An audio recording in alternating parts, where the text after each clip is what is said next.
শিশুদেরকে ধর্ষণ করা হচ্ছে এবং বাবা বিচার চাওয়া বন্ধ করে দিয়েছে। বাবা বিচার চাচ্ছে না কি কারণে? বাবা বিচার চাচ্ছে না কারণ এই বিচার ব্যবস্থার উপরে বাবার বিশ্বাস নেই। বাবা জানে এই বিচার ব্যবস্থা নিয়ে কিছুদিন ফেসবুকে লেখালেখি হবে, রাজনীতির ময়দানে গরম বক্তব্য হবে, কিন্তু দিন শেষে বাবা তার সন্তানের ধর্ষণের কোনো বিচার পাবে না। শিশুরা ধর্ষিত হচ্ছে, বর্ডার দিয়ে অস্ত্র ঢুকছে থানাতে, আমার জনগণ বিচার পায় না, মামলা দিতে গেলে মামলা রাখে না, আর স্বরাষ্ট্রমন্ত্রী সংসদে দাঁড়িয়ে উনি বাংলাদেশের মানুষকে প্রতারণার সংবিধান শিখায়। স্বরাষ্ট্রমন্ত্রী চোখ খুলে দেখেন, মানুষ বিচার চাওয়া বন্ধ করে দিয়েছে। আপনাদের কি অধঃপতন হলে মানুষ আর বিচারও চায় না, কারণ সে জানে বিচার চেয়ে লাভ নাই, কারণ সে বিচার পাবে না।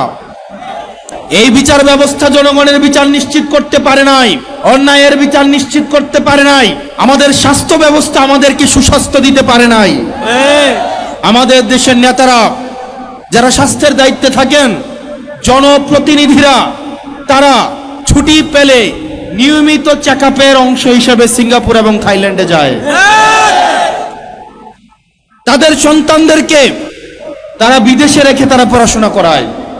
যেই লোকটা বাজারে জিলাপি বানায়, আপনি যদি ওই লোকটাকে বলেন ভাই আপনি জিলাপিটা খান, সে যদি জিলাপি খাইতে অস্বীকৃতি জানায়, এই জিলাপির প্রতি কি আপনার আস্থা থাকবে? যেই লোকটা এখানে চটপটি বিক্রি করে, ওই লোকটাকে যদি বলেন এই চটপটিটা আপনি খান, উনি যদি বলে যে না এটা আমি খাবো না, আমি অন্য জায়গা থেকে চটপটি কিনে আইনা খাবো, ওই লোকের চটপটি কি আপনি কিনে খাবেন? তা আমাদের দেশের যারা স্বাস্থ্য মন্ত্রণালয়ের দায়িত্বে, যারা শিক্ষা মন্ত্রণালয়ের দায়িত্বে, যারা দেশের দায়িত্বে, তারাই দেশের সুযোগ সুবিধা ভোগ করে না, বরং তারা বিদেশ থেকে দেশের টাকা পাচার করে সেখানে গিয়ে সুযোগ সুবিধা নেয়। এবং এটা জনগণের সাথে প্রতারণা করা, এটা জনগণের সাথে প্রতারণা করা। প্রিয় মনোহরগঞ্জবাসী, আমরা এটারই পরিবর্তন চেয়েছিলাম। আমরা চেয়েছিলাম এমন একটা বাংলাদেশ, যে বাংলাদেশে একটা সন্তান যখন ভূমিষ্ঠ হবে সেই জায়গা থেকে সে তার অধিকার বুঝে পাবে। আমাদের দেশের চিকিৎসা ব্যবস্থা, আপনি আমাদের দেশের চিকিৎসা সরকারি হসপিটালগুলোতে যান, আপনি দেখবেন ফিলিস্তিনের রাফা ক্যাম্পের থেকে বাজে অবস্থায় সরকারি চিকিৎসাগুলোর। আপনি প্রতিষ্ঠানগুলোতে যান, শিক্ষা প্রতিষ্ঠানগুলোতে যান, সেখানে দেখবেন সেই স্কুলের প্রধান শিক্ষকের ছেলেকে ওই স্কুলে পড়ায় না, সেই এলাকার ইউনুর ছেলেকে স্কুলে পড়ায় না, ডিসির ছেলেকে ঢাকা রেখে পড়াশোনা করায়, আমলাদের ছেলে মেয়েদেরকে বিদেশে রেখে পড়াশোনা করায়। আমাদের দেশের আমলারা বললে মাইন্ড করবে, আপনারা খোঁজ খবর নিয়ে দেখেন, আমলাদের সন্তানরে উনারা দেশে রাখেন না, উনারা বিদেশে রেখে পড়াশোনা করায়। অর্থাৎ উনারা এমন একটা সার্ভিস আমাদেরকে দেন, যেই সার্ভিসটা উনারা নিজেরাই গ্রহণ করেন নাই, যেই সার্ভিসের উপর ওনাদের নিজেদেরই আস্থা নাই। তাহলে যেই সার্ভিসের উপর আমার নিজেরই আস্থা নাই, আমি নিজেই গ্রহণ করি না, এই সার্ভিসটা যখন আমি জনগণকেই দিচ্ছি, তার মানে এই সার্ভিসের মধ্যে অবশ্যই কোনো না কোনো প্রতারণা রয়েছে। প্রিয় মনোহরগঞ্জবাসী, আমরা এই সিস্টেমগুলোকে পরিবর্তন করতে চাই। আমরা পরিবর্তন করতে চাই, যখন কোনো বিচার প্রার্থী বিচারকের কাছে যাবে, মুখ দেখে তার বিচার হবে না, অপরাধের মানদণ্ড দেখে তার বিচার হবে। আমরা দেখতে পাই ক্ষমতাসীন যারা রয়েছে, তারাই যদি থানায় যায়, তারা অপরাধী দলেরও যদি হয়ে থাকে, তারা যদি থানায় যায়, আমরা দেখতে পাই ওসির সাথে বসে তারা খুশবু গল্প করে। একটা নিরীহ মানুষ যাদের নামে বিচার দিতে যাবে, থানায় গিয়ে দেখে তারাই ওসির সাথে বসে টুস বিস্কুট আর দুধ চা, একদম ক্রিমওয়ালা দুধ চা বসে বসে খায়। নিরপরাধ মানুষগুলো তখন থানা থেকে মাথা নত করে চলে আসে, কারণ সে জানে এই থানায় তার বিচার হবে না। প্রিয় তরুণ প্রজন্ম, আপনারা দেখবেন অনলাইন জুয়া আপনাদের জন্য সহজলভ্য করে ফেলা হয়েছে। বাজারে বাজারে অনলাইন জুয়ার সয়লাভ, অনলাইন জুয়া দিয়ে তরুণ প্রজন্মকে নষ্ট করে ফেলা হয়েছে। বর্ডারগুলোকে উন্মুক্ত করে দেওয়া হয়েছে। এই বর্ডারে মাদকের উন্মুক্ত প্রসারের মধ্য দিয়ে আমার তরুণ প্রজন্মকে নষ্ট করে ফেলা হচ্ছে।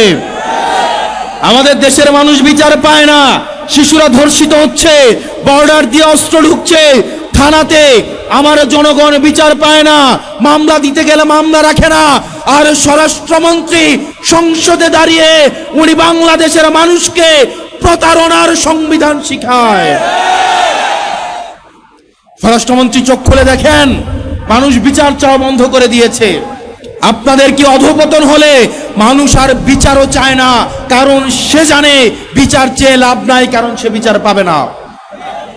প্রিয় মনোহরগঞ্জবাসী এবং এই তরুণ প্রজন্ম, আপনারা আজকে এই বিস্তীর্ণ মাঠে খোলা আকাশের নিচে, সুনীল আকাশের নিচে যারা এসে দাঁড়িয়েছেন, যাদের ভোট দেওয়ার বয়স হয় নাই কিংবা যাদের ভোট দেওয়ার বয়স হয়েছে, পরবর্তী বাংলাদেশ আমরা আপনাদেরকে নিয়ে বিনির্মাণ করব। যেই বাংলাদেশের থানায় গেলে তার রাজনৈতিক পরিচয় জানতে চাওয়া হবে না, যেই বাংলাদেশে চাকরি পেতে হলে মামা চাচা এবং রাজনৈতিক দলীয় পরিচয় থাকা লাগবে না, যোগ্যতার ভিত্তিতে এই বাংলাদেশের প্রত্যেকটা নাগরিক চাকরিতে, মেধায়, নেতৃত্বে এবং রাজনৈতিক নেতৃত্বে আসতে পারবে। প্রিয় মনোহরগঞ্জবাসী, আমরা এমন একটা বাংলাদেশ গড়তে চাই যেই বাংলাদেশে পলিটিক্যাল লিডাররা রাজনৈতিক মঞ্চে দাঁড়িয়ে শুধু বড় বড় কথা বলবে না, বড় বড় কথা বলে তারা নিজেরাই যাবে থাইল্যান্ডে চিকিৎসা নিতে, সিঙ্গাপুরে চেক আপ করাতে, তাদের সন্তানদেরকে তারা ইউএসএ, আমেরিকা, কানাডায় বেগম পাড়ায় রেখে পড়াবে। আমরা এমন বাংলাদেশ চাই না, বরং এমন বাংলাদেশ চাই যেই বাংলাদেশের শিক্ষা প্রতিষ্ঠানগুলোতে দপ্তরির ছেলেও যেমন পড়াশোনা করবে, ঠিক প্রতিষ্ঠান প্রধানের ছেলেও পড়াশোনা করবে। এই বাংলাদেশ যদি আমরা বিনির্মাণ করতে চাই, তাহলে সেক্ষেত্রে মত পার্থক্যের ঊর্ধ্বে উঠে, বিভাজনের ঊর্ধ্বে উঠে আমাদেরকে ঐক্যবদ্ধভাবে এই বাংলাদেশ বিনির্মাণের দিকে যেতে হবে। প্রত্যেকটা নাগরিকের মর্যাদা আমাদেরকে প্রতিষ্ঠিত করতে হবে। এবং আমার সামনে যে উদ্দীপ্ত তরুণ সমাজ রয়েছে, আপনাদের সামর্থ্য, শক্তি এবং উদ্দীপনাকে কাজে লাগাতে হবে। আমরা অতীতের রাজনীতিতে দেখেছি তরুণদেরকে লাঠিয়াল বাহিনী হিসেবে ব্যবহার করা হয়। আমরা চাই না তরুণরা কেবল লাঠিয়াল বাহিনী হিসেবে ব্যবহার হোক, আমরা বরং চাই তরুণরা নীতি নির্ধারণী পর্যায়ে থাকবে। তরুণদের আমরা চাই পরবর্তী বাংলাদেশ বিনির্মাণের যে অঙ্কর, সেটা তারা নিয়ন্ত্রণ করবে ইনশাআল্লাহ।